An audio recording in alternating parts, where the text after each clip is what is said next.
One of my student asked me that he is having some difficulties in motivational theories, the topic like that. So I thought, okay, let's discuss that in this video. First, let's start with one of the most important thing that I called as Tuckman ladder or stages of team. It is also known as Tuckman ladder. So Tuckman ladder is basically define how the team moves from each of the states as they pass through that. Let's say this is time on x-axis and this is productivity on y-axis. So we have two things: how productive team is, and uh, what how at the start of the project. This is start of the project, mid of the project, execution, and this is the end of the project. Things like that. Okay. So now the first stage is called as a forming stage. Now at this stage, the team just came here. They don't know what is good, what is bad, what is expected of them. They are confused. At this stage, project manager needs to be more of a directive in nature. He needs to make a direction. Okay, do this, do that. This will help you. This will help you more, and we can work into that. Things like that. All those things help into that. Okay. So this is indirective in nature. We make team charter, ground rules, all those things are made at this stage. Then comes the storming stage. Now I would say that reality sets in. The team is fighting here for the leadership. I want to be the leader. I know more about the team. Things like that. Here, project manager need to listen to them, use emotional intelligence, use active listening here, try to understand what the team is saying and work into that. I'll explore emotional intelligence in a while about how this can correlate with you. So we need active listening, and here he is acting as a coach. Okay. When the things start getting better, the team is normalizing to the normal thing. Here the team is understanding each other, how things get in a better way, things like that. So now here we understand the habits of the team. Here the project manager need to mentor them. And finally, the ideal stage. Now the team is performing well. The team understand what is best for them, what is not good for them, and they are working as an ideal team. Everyone wants their team to reach there. This is a performing stage. Here project manager need to delegate. And finally, we went to the adjourning stage. Now the team is living here. Here again the team is like sad or confused. So again here we need to use mentor and coaching. Forming, storming, norming, performing, adjourning. The Tuckman ladder. Okay, this is the stages of the team. Understand this thing. Whenever a team member come, whenever the team member come, we go back to the initial stage. This is a very interesting concept to understand that whenever a new team member is here, we go back to the previous stage. This is Tuckman ladder for you. It's kind of a very important. Like at the start, we need to train the team member, the entire team. At the start, the entire team needs to be trained, and so does at the end. But throughout the series, throughout the entire way, you need to identify the training need assessment of a team member, provide them the trainings, measure the training outcome. This keeps on happening. I hope that is clear to you. If this is clear, put yes in the comment box wherever you are watching this. Now let's talk about emotional intelligence.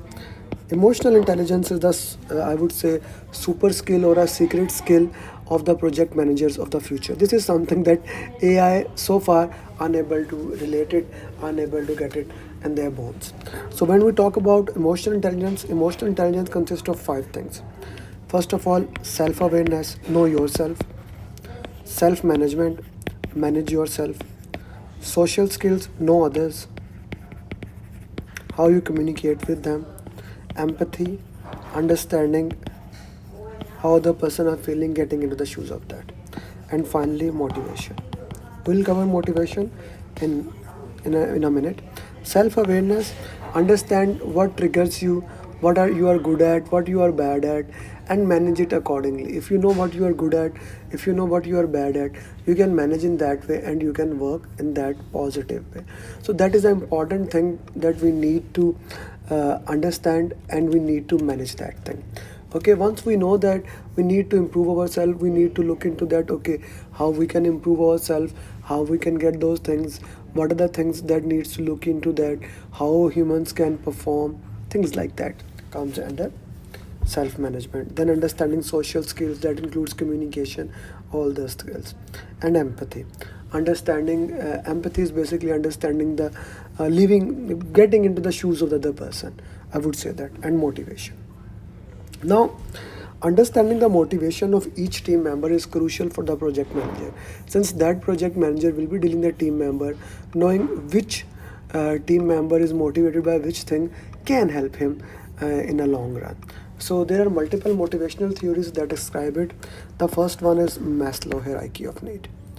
Okay, Maslow basically gave this hierarchy of need, in which he basically put at the bottom your psychological need. What are the need that we need to understand, which are the needs that must be done if those needs are not fulfilled. Like psychological needs are air. Let's say if you are listening to me, no matter how beautiful my voice is, why don't you rate, by the way, my voice from 1 to 10, how much you like my voice. So you are breathing the air, let's say the air is not there, so you will forget everything, because this is the psychological needs, you will go for that. And then it can be food, it can be water, things like that. These things must present. If these things are not present, we will not move towards the next thing. The next is safety and security. Once you have food, water, shelter, now you talk about family, you talk about social abilities, property, employment, things like that. Then comes love and belongings, then self-esteem, and then finally self-actualization. The purpose of this theory is this: unless your lower needs are not satisfied, we will never even move towards the higher way. That is the crust of Maslow hierarchy of need. So, at which level are you? What would you say? At which level are you right now? I would love to know that. Acha, then another scientist, Frederick Herzberg came. He says that okay, Maslow theory is good, but I want to simplify it. Herzberg said that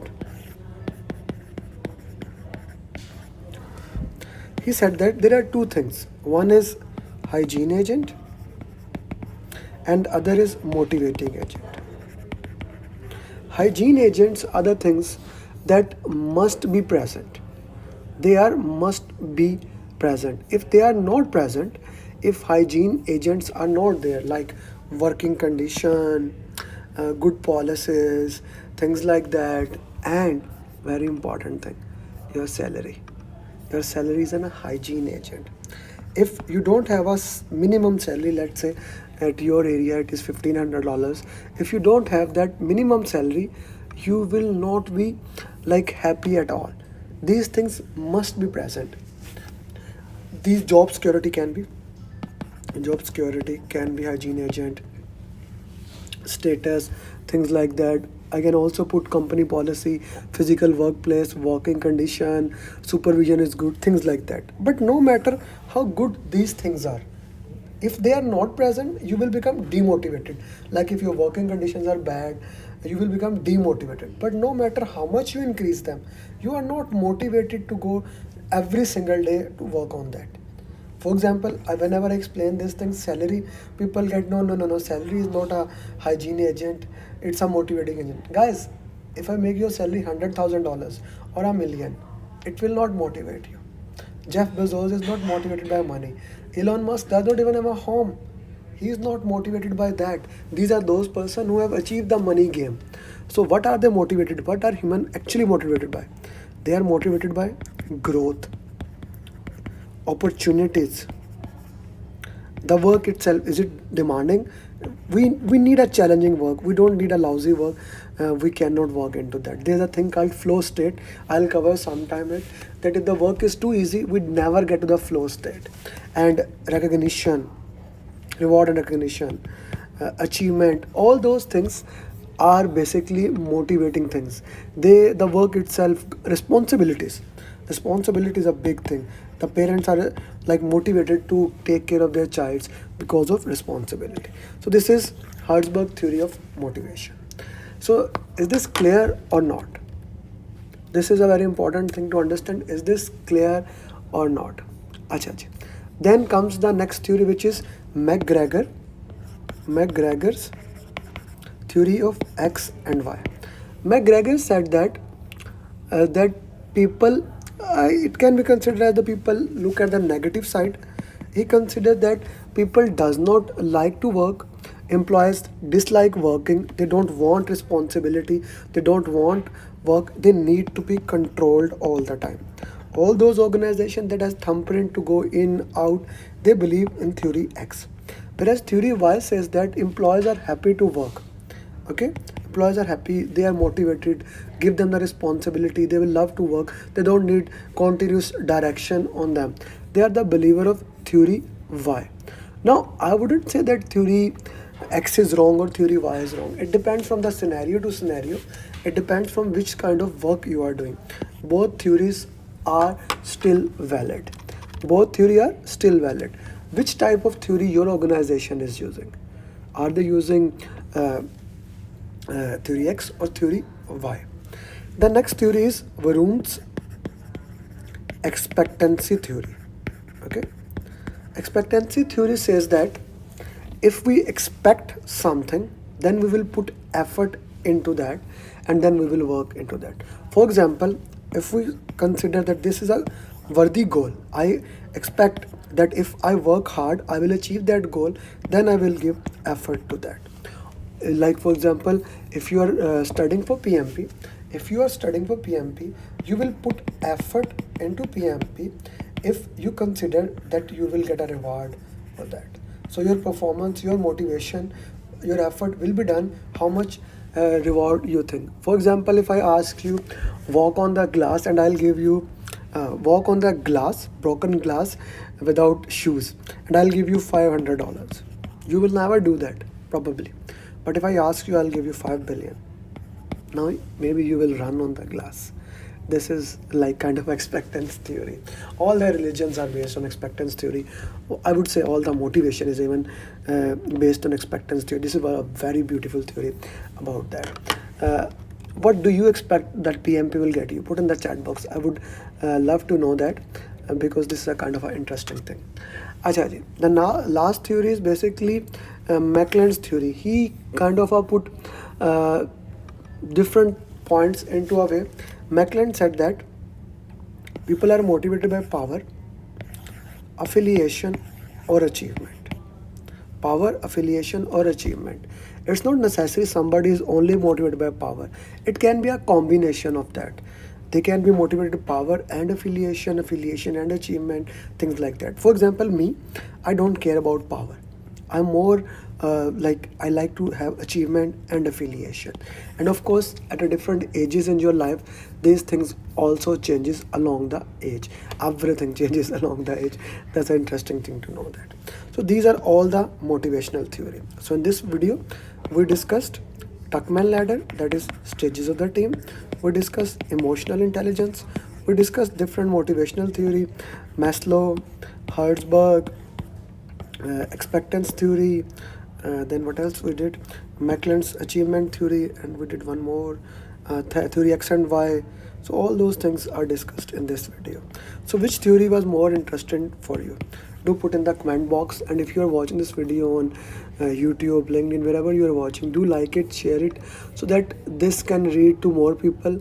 My goal is to reach as many people as humanly possible, so we can help them. My goal is each one teach one. So let's keep moving forward. And if you want to join my program, this is my number. This is also on WhatsApp, +971 588 350 833. Thank you. See you in the next video. Bye bye.